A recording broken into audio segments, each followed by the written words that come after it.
Namaste. Today I will talk to you about Vrikshasana.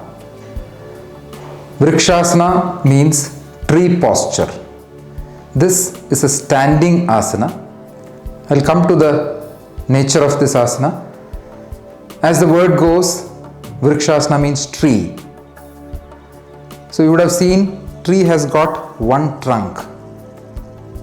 So in this asana, instead of both the legs, we have to stand on one leg. That is the main nature of this asana. I will come to the benefits of this asana. Since it involves standing on one leg, there is a lot of focus and concentration required in this asana. Since it requires more of focus and concentration, it improves our concentration skills and balancing skills. So it improves the stability of mind, stability of body, the sense of balance. Since this asana involves taking the entire weight on one leg at a time, all the muscles and joints become stronger by practicing Vrikshasana. So the joints like the ankles, the knee joint, hip joint, all these joints and the muscles like calf muscles, thighs, all become stronger by practicing Vrikshasana. This asana involves raising the arms over the head and stretching upwards. And therefore, it improves the strength of our shoulders, the strength of our back. It also extends the spine upwards, thereby increasing the length of our spinal column, and it aligns all the discs in place because all the vertebrae of the spine are stretched upwards. So this asana is good for improving our own posture, reduces problems like back pain, sciatica, because it stretches the spine in linear direction. It's a linear extension of your backbone. In this asana, we are supposed to fix our gaze on one single point.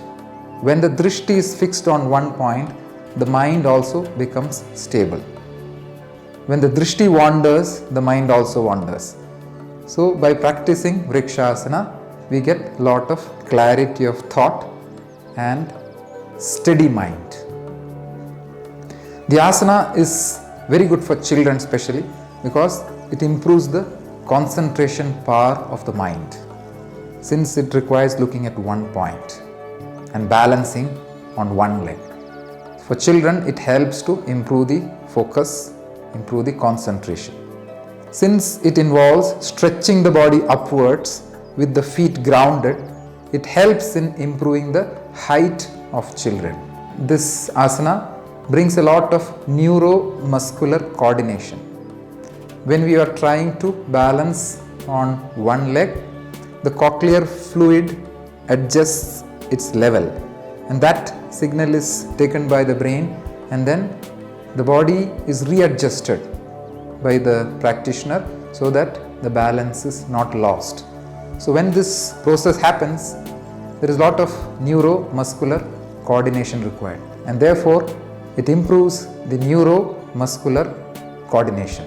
Vrikshasana is helpful for people of all age groups, from children, adults, even senior citizens, because it improves the overall balancing capacity of your body and the overall posture of the person while standing. Another benefit of Vrikshasana is it also helps to improve the conditions of flat foot, because when we try to balance pressing the fingers of the feet on the floor, it reduces the effect of flat foot. So this practice of Vrikshasana helps to reduce the conditions or the difficulties that a person faces due to flat foot. Persons suffering from knee effusion, that means the knee are protruding outwards, or those people having severe knee pain, ankle pain, can avoid practicing Vrikshasana. People suffering from severe arthritic conditions may also avoid doing Vrikshasana. Now I will explain how to perform this asana. So as always, we have to start from Samasthiti. Samasthiti, standing with your legs together. The toes and heels must be touching. The body should be straight, centered, which is called Tadasana, standing like a palm tree, with the arms and the hands tight on the side of the thigh. Now we have to look at one point. Before starting the asana, select one point or one object in front of you on the opposite wall. From this position, I have to take an in-breath first. On an exhalation, take one leg up. Keep it in the perineum region. With an inhalation, take the arms up.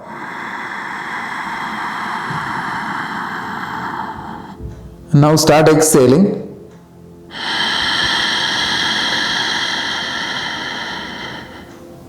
Inhale. 1. Exhale.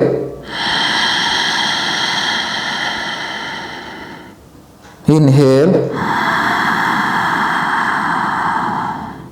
2. Exhale. Inhale. 3. Exhaling, bring the hands down.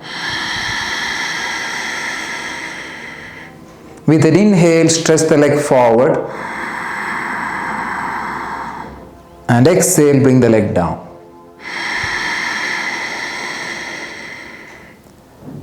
And then repeat the practice on the other side. Take an inhale again. Exhale, fold the left leg. Inhale, take the arms up.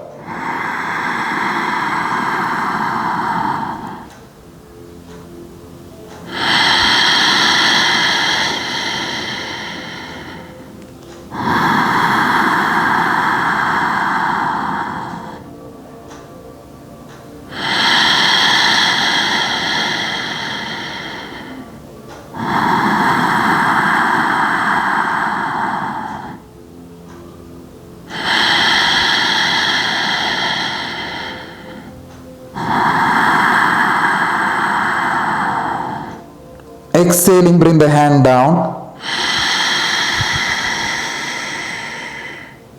Inhaling, stretch the leg. And exhale down.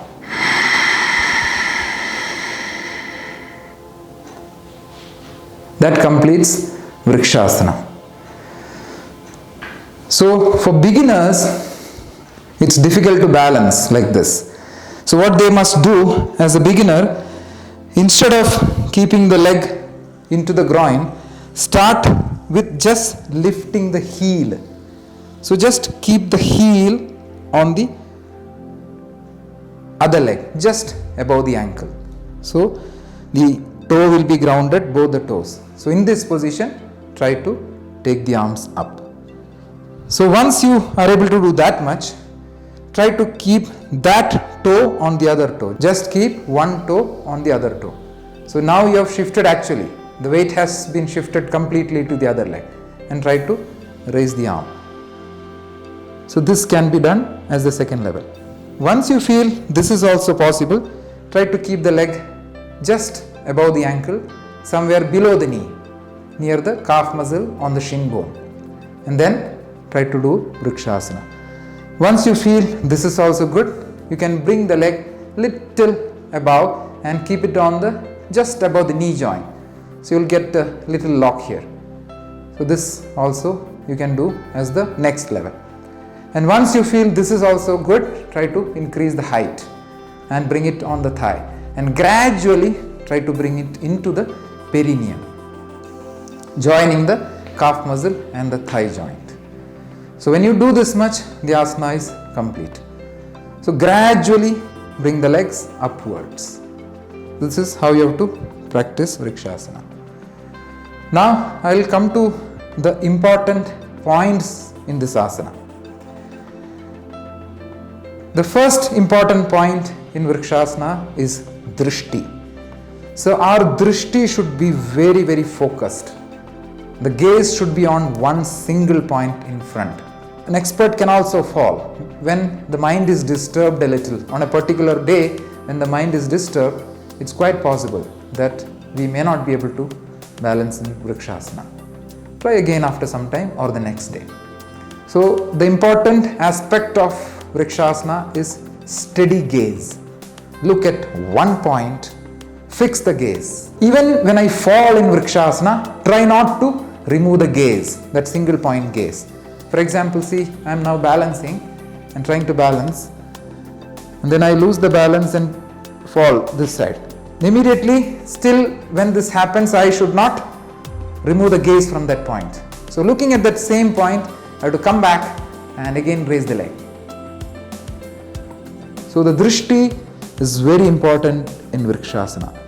Balancing, looking at one point. When you practice Vrikshasana, compare or visualize a tree in your mind. So a tree is firmly grounded with its roots and it reaches towards the sky. Same way in Vrikshasana, our feet should be firmly grounded and we have to reach our arms and body towards the sky.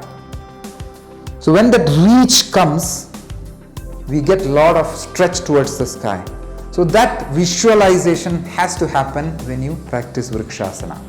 So keeping that feet firmly grounded, the reach of the arm should be very long.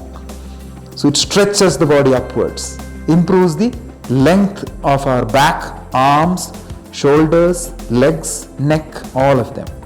So this reach towards the sky is very important in Vrikshasana. Another important point in Vrikshasana is utilizing all the fingers of the feet to take the balance. So when we press one foot on the floor, utilize all the fingers to press on the mat or on the ground so that you get proper balance. So when these fingers are utilized and pressed on the ground, that grounding becomes very firm and it helps to increase the balancing capability. Do not keep all the fingers close to each other. Keep them a little wide and press all the fingers so that the grip of the feet is obtained very effectively. So if you keep the fingers closed like this, you will lose the balance. Try to spread the fingers and firmly ground even the tip of the fingers so that good balancing capability is obtained. Do not bend the elbows. Keep the elbows straight and stretched upwards. Therefore, the biceps will touch the ears in Vrikshasana. All the fingers should be kept together. Don't keep the fingers separate. Join all the fingers, even the thumb. Thumb should not remain separate. And do not interlock the thumbs. Keep them straight. Try to maintain zero gap between the calf muscles and the thighs. You can see there is no gap here. And there is no gap between the perineum and the heel. So the heel joins into the perineum in Vrikshasana. Try to keep the knee facing sideways. Don't bring the knee front. Try to keep it facing sideways. Let me quickly recap all the important points of Vrikshasana. The main importance in Vrikshasana is the gaze. Look steadily at one point. Even if you fall, keep gazing at the same point and start all over again. The second important point of the asana is a really tall reach towards the sky. When you reach up, the effect of the asana, it becomes full.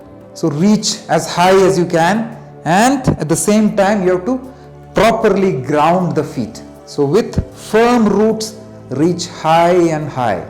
That's the main characteristic of Vrikshasana. Keep the arms really up, biceps touching the ears, all the fingers facing upward, keeping the folded legs sideways. Don't bring it front. Utilize all the fingers of the feet to firmly ground yourself.